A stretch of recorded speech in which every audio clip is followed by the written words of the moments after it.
The Tennessee death toll from last week's winter storm is up to 23, and we remain in a level 3 state of emergency with some households and businesses still without power.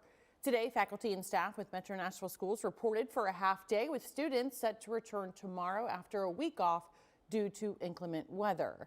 Sean Braisted with Metro Schools joining us now. Sean, thanks for being here. Thank you for having me. Well, I know there's a lot that goes into this decision making. What criteria is being evaluated to determine when schools can safely reopen? Yeah, so we've been working throughout the last week to assess our facilities, working with NES to make sure power was back on in those facilities. And so that happened late last night for the remainder of the buildings. And so what we've been doing is working to make sure that everything is safe within our schools. And we've had maintenance team out addressing the type of challenges that lots of people are facing, you know, broken water lines, some roof leaks, stuff like that. So anything that we can do to make sure that the building's safe, we're doing. And so that's a major criteria. And also our bus drivers have been out on the streets looking at issues. They went out on Friday to run their routes and then report any issues to NDOT to make sure that those roads are cleaned up so that we can safely transport students to school. And are there still schools within the district that are not fully back online yet?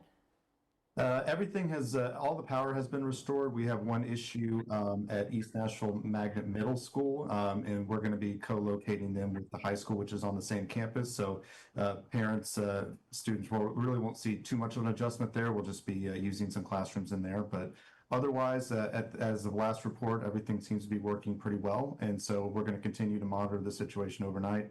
And so if there are any individual schools that need to make adjustments, we'll let people know. But for this point, we should be good to go.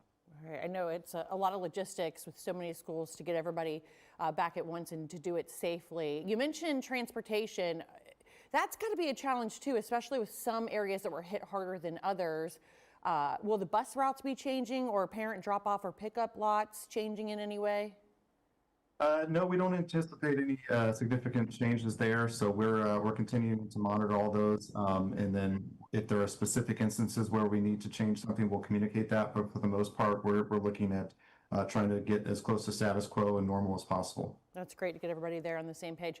Now, according to the district website, Metro Schools used up all of its designated inclement weather days last week. And it looks like we're now one day in the red with the rest of winter to get through. What happens with the school calendar from here on out if those days are used up?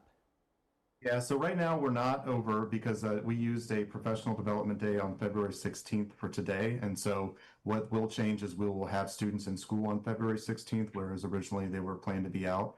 And so we will continue to look at the situation at this point.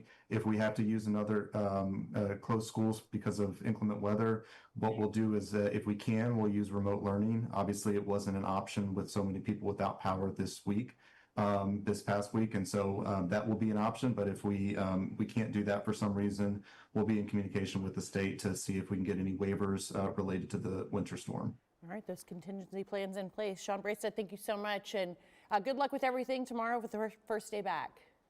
All right. Thank you. I appreciate it.